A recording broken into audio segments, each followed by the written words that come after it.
St. Louis #1 funeral, New Orleans, Louisiana.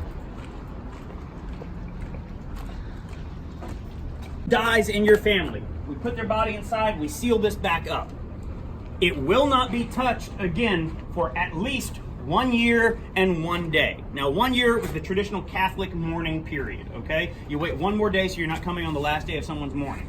Then, if we need to get into the tomb, if we need to put another body or something like that in here, if we can leave you in here longer than 1 year and a day, we will.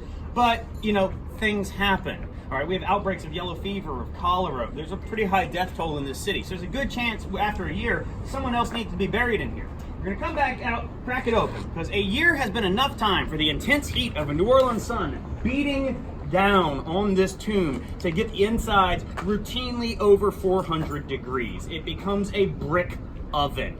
It's an accelerated form of natural cremation. After we crack it back open, we take all that's left inside there. It's just going to be some dust, some really brittle bone, all breaks apart really easily, all the moisture's cooked out of it. Scoop that up into a bag, push it into the back. We push that entire burlap sack to the back of the tomb. It falls down a shaft in the rear portion of the tomb to a lower compartment called the claveau, or cave, and then the remains just decompose into the earth at their own rate, while the top chamber is ready for use by another family member.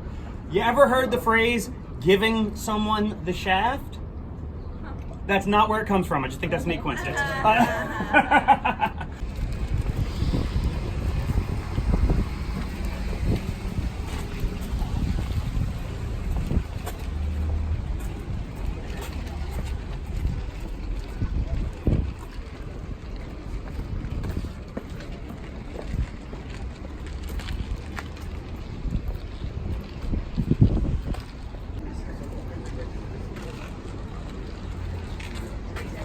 Yeah, these are very new.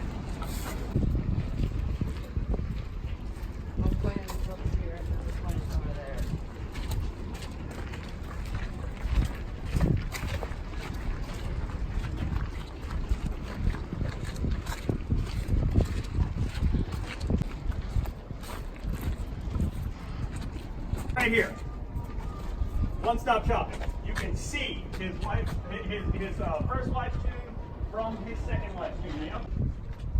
Okay, yeah, it's a quick trip. I just got one-stop shopping when I gotta go do my morning, which apparently everybody insists I do the right way now. I get him being a.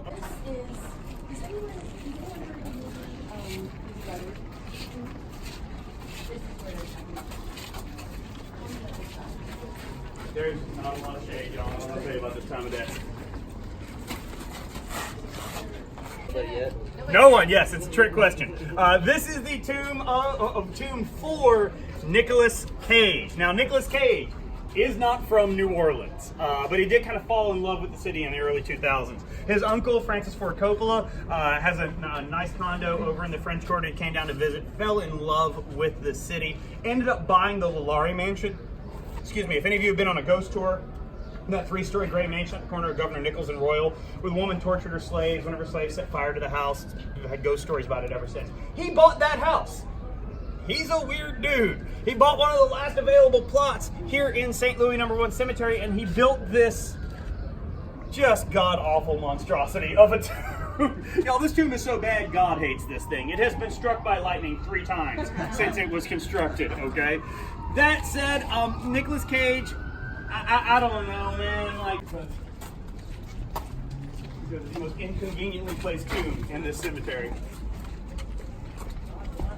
And Marie Laveau was the spiritual leader of that community among slaves and free people of color in New Orleans. She was also a lifelong Catholic, as most voodoo practitioners are. Almost every voodoo practitioner in New Orleans is a practicing Catholic and practices voodoo.